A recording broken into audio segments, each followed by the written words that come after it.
ETF index mutual funds నేర్చుకుని stock మార్కెట్లో రాణించాలనుకుంటున్నారా? వెంటనే ఈ నెంబర్కి కాల్ చేయండి. హాయ్ హలో నమస్తే, welcome back to Suman TV. ప్రస్తుతం మనతో పాటు ఉన్నారు రిటైర్డ్ ఐపీఎస్ ఆఫీసర్ రెడ్డన్న గారు. నమస్తే సార్. నమస్కారం అండి. సార్, ఈ మధ్య కాలంలో చూసుకుంటే క్రైమ్స్ చాలా పెరిగిపోతున్నాయి. అంటే మనకు కొన్ని తెలిసినవి కొన్ని తెలియని చాలానే ఉంటున్నాయి. రీసెంట్గా చూసుకుంటే సుపారీ ఇచ్చి భార్య భర్తను చంపించేశారు, డాక్టర్ హస్బెండ్ అయినా.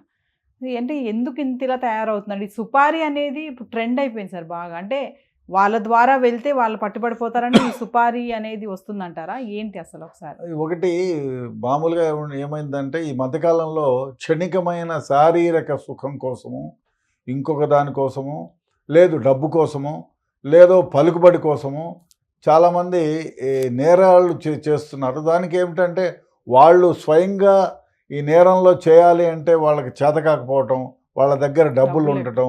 సో దానివల్ల ఏం చేస్తున్నారంటే వేరే వాళ్ళని హారి చేసుకోవటం. ఈ పద్ధతి ఇప్పటి నుంచి కాదు, అనాదిగా ఉంది. దాన్ని చంపలేకపోతే వేరే వాళ్ళకి డబ్బులు ఇచ్చి వాళ్ళని ప్రలోభ పెట్టి వాళ్ళ ద్వారా చంపించడం చాలా చాలా రోజులుగా ఉంది. ఇది జరుగుతూ ఉంది. ఈ సుపారీ ఇచ్చిన వాళ్ళు ఎవరు బయటకు పోరు, వాళ్ళు జైలు శిక్షలు. మనం చూడండి, ఈ అమృత కేసులో కూడా ఎవరైతే సుపారీ ఇచ్చిన శర్మకి యావజ్జీవ కారాగార శిక్ష పడుతుందేమో అనుకోని ఉండ్రి, కానీ ఆయనకు ఉరిశిక్ష పడింది. డెఫినెట్గా ఈ సుపారీ తీసుకున్న వాళ్ళు ఎవరైతే ఉన్నారో ఇటువంటి దానికి పాల్పడి చుట్టమైనటువంటి 10,000కో 1,000కో 1,00,000కో వాడికి ఏదో ఈ కేసులో మన డాక్టర్ కేసులో, వరంగల్ డాక్టర్ కేసులో దరిద్రమైన వ్యవహారం ఏమంటే ఆమె లావుగా ఉందని చెప్పి జిమ్కు పంపిస్తే జిమ్ ట్రైనర్తో షీ హ్యాడ్ అన్ అఫైర్. ఒకటి అఫైర్ ఉండటం తప్పు కాదని సుప్రీంకోర్టు వాళ్ళే చెప్పారు. Any married women or married men after 18 years they can have sexual pressure with anybody. అది చట్టవిరుద్ధం కాదని. బట్ ఈమె ఏం చేసింది, ఆయనతో అఫైర్ పెట్టుకుంటే భర్త చాలాసార్లు ఖండించాడు, తప్పని చెప్పాడు.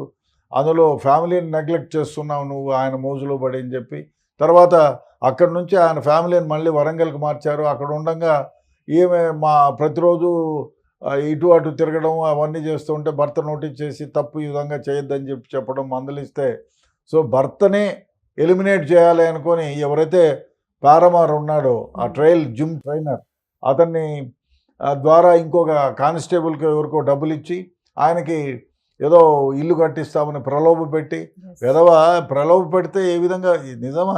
ఇప్పుడు ఎప్పుడైనా ప్రలోభ పెట్టి మర్డర్ చేస్తే బయటికి రాకుండా ఉంటుందా? వీళ్ళు జైలుకి పోకుండా ఉంటారా?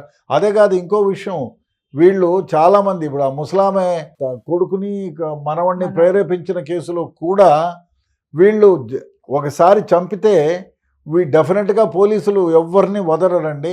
చట్టం చేతులు చాలా పెద్దవి, చాలా పొడవైనవి. ఆ చట్టం చేతుల నుంచి ఎవ్వరు తప్పించుకోలేరు. అదే కాకుండా నేరం ఎవరు చేసినా కూడా నేరస్థలంలోనూ తర్వాత వాళ్ళకి సంబంధించిన ఎవిడెన్సెస్ ఎంత పకడ్బందీగా చేసినా దొరుకుతాయి. చట్టం వాళ్ళని శిక్షిస్తుంది. మరి ఇప్పుడు ఆ ముసలాం జైలుకి పోతుందా? అది ఎప్పుడు చచ్చిపోతుందో తెలియదు. అదేవిధంగా ఇక్కడ ఈమె ఏమి సుఖపడుతుంది? తాను జైలుకి పోతున్నా, తను ఉంచుకున్న ట్రైనరు జైలుకి పోతాడా? ప్రలోభపడి డబ్బుల కోసం ఆశపడి సుపారీ గ్యాంగ్ ఇచ్చిన కానిస్టేబుల్ జైలుకి పోతాడా? మిగతా వాళ్ళు ఎవరెవరు సహకరించారో అందరూ జైలు శిక్ష అనుభవిస్తారు. వాళ్లకు యావజ్జీవ కారాగార శిక్ష లేకపోతే ఉరి శిక్ష పడితే వాళ్ళు జీవితాంతం జైల్లో ఉండాలి. మరి ఎందుకు చేసినట్టు ఈ చర్య? తప్పు కదా. డెఫినెట్గా ఎవరన్నా అఫెన్స్ చేసేవాళ్ళు ఒకటి గుర్తించాలి. అయ్యా, పోలీసు వాళ్ళు మమ్మల్ని పట్టుకుంటారు, ఎవిడెన్సెస్ కలెక్ట్ చేస్తారు, చేసిన తర్వాత మమ్మల్ని అరెస్ట్ చేస్తారు, మనం జైలుకి పోతాము, అప్రతిష్ట పాలవుతాము, మన పిల్లలు ఫ్యామిలీ రోడ్డును పడుతుంది, మనం లేకపోతే ఏమవుతుంది? తుచ్చమైనటువంటి ఈ ప్రలోభాలకు లొంగి మనం ఇటువంటి పనులు చేయడం తప్పు అనేది గ్రహించాలి. అది జరగటంలే.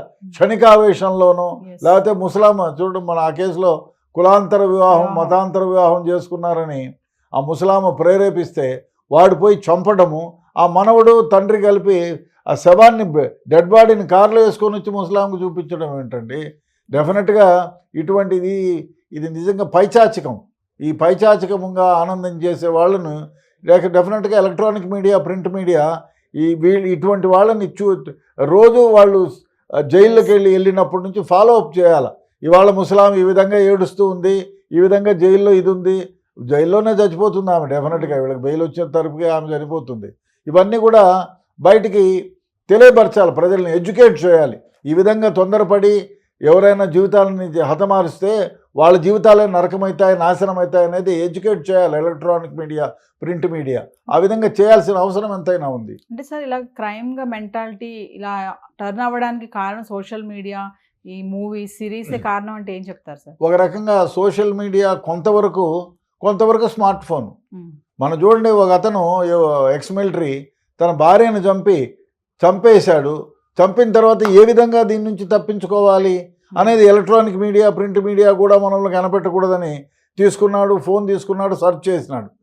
How to kill A person అంటే ఫోన్లో వస్తుంది. A1 మనకుంది. ఆర్టిఫిషియల్ ఇంటెలిజెన్స్ ప్రకారం ఎట్లా చంపాలి, ఎట్లా తప్పించుకోవాలంటే కూడా 100 ప్లాన్లు వస్తాయి. దాన్ని చూసి వాడు అమ్మాయిని చంపిన తర్వాత ముక్కలు చేసి, ఎంత నీచమైనటువంటి ప్రవృత్తి ఉండాలా, ఎంత హేయమైన పరిస్థితి. అది భార్యను కాపురం చేసి 13 సంవత్సరాలు కాపురం చేసిన భార్య, 10 ఏళ్ల పాప, 7 ఏళ్ల కుమారుడు ఉన్నాడు. వాడికి ఈ చంపాలని రావడమే గొప్ప బ్యాడ్ ఆలోచన. దాని తర్వాత ముక్కలు చేయటం, కుక్కర్లో వేసి ఉడకబెట్టడం, ముక్కలు చేయటం, దాన్ని కనపడనీయకుండా డ్రైనేజీలో కలపడం, మిగిలిన ఎముకలన్నీ కాల్చి పొడి చేసి తీసుకుపోయి ట్యాంకులో కలపడం. ఎంత నీచమైన ఆలోచన. వాడు అనుకుంటాడు నేనేమీ దొరకనండి. డెఫినెట్గా ఫారెన్సిక్ ఎవిడెన్స్ పోలీసులు డెఫినెట్గా ఇది ఛాలెంజ్గా తీసుకొని ఇన్వెస్టిగేట్ చేయాలి. చేశారు కూడా. చేసిన తర్వాత అతన్ని ఈ నేరానికి ఏమైతే సంబంధించిందో అన్ని ఎవిడెన్సెస్ కలెక్ట్ చేసి ఇటువంటి వాళ్లకు ఉరిశిక్ష రావాలి. ఎందుకంటే ఉరిశిక్ష రావాలి. పోలీసుల నుంచి తప్పించుకోవడానికి ఎటువంటి చర్యలకు పాల్పడినా కూడా పోలీసులు వీళ్ళని ఎతికి పట్టుకుంటారు, ఎవిడెన్సెస్ కలెక్ట్ చేస్తారు. వీళ్ళకు ఉరిశిక్షో జైలు శిక్షో పడుతుందనేది 10 మందికి తెలిసే దానికోసమైనా ఇటువంటి కేసుల్లో ఉరిశిక్ష రావాలి. అంటే సార్ క్రైమ్ పెరగడానికి కూడా కారణం వెంటనే శిక్షలు పడటం లేదు అని అంటున్నారు కొంతమంది. దానివల్లే క్రైమ్స్ కూడా పెరుగుతున్నాయి, ఇంత భయం లేకుండా చంపడానికి కూడా తెగిస్తున్నారు అంటే ఏం చెప్తారు సార్? ఒక రకంగా నిజమే, శిక్షలు తొందరగా పడటం లేదు. ఇంకోటి ఏమిటంటే ఎలక్ట్రానిక్ మీడియా, ప్రింట్ మీడియా, అదేవిధంగా సినిమాలు, అదేవిధంగా social media, electronic media, print media కంటే సోషల్ మీడియా చాలా ప్రభావితం చేస్తుంది. అన్ని అబద్ధాలే. సోషల్ మీడియాలో 75% అబద్ధాలు. అదేవిధంగా ప్రలోభ పెట్టడం, ప్రేరేపించడం, దానికి తోడుగా ఈ స్మార్ట్ ఫోన్లో మీరు ఏదో తీసుకొని చూస్తే మీరు ఇంకోటి ఏదో కనపడుతుంది. అంటే మైండ్ని డైవర్ట్ చేసి మిమ్మల్ని నేరస్తులుగా ప్రేరేపణ చేస్తుంది, ఏదో నేరాన్ని పురుగులుపుతుంది. సో ఆ విధంగా చేస్తుంది ఈ smart phone. So smart phone ఒకటి. ఇంకొకటి అత్యాస. ఈ మధ్యకాలంలో మీరు చూడండి, దాదాపు ముందు ఒక 10 ఏళ్ల క్రితం 1000గా ఉన్నటువంటి వైట్ కాలర్ అఫెన్సెస్ ఇప్పుడు లక్షల్లో జరుగుతున్నాయి. దానికి కారణం దురాశ, పని చేయకుండా డబ్బు సంపాదించాలా, ఒకరిని ఈజీ మనీ, ఒకరిని మోసం ఎలా చేయాలా, మోసం చేసి మనం ఆనందించాలా, మరీ దారుణమైన వ్యవహారం ఈ విధంగా జరుగుతూ ఉంది. దాన్ని అందరూ కూడా ప్రోత్సహిస్తున్నారు, దాన్ని ఫాలో అవుతున్నారు. ఇది చాలా దారుణమైనటువంటి వ్యవహారం.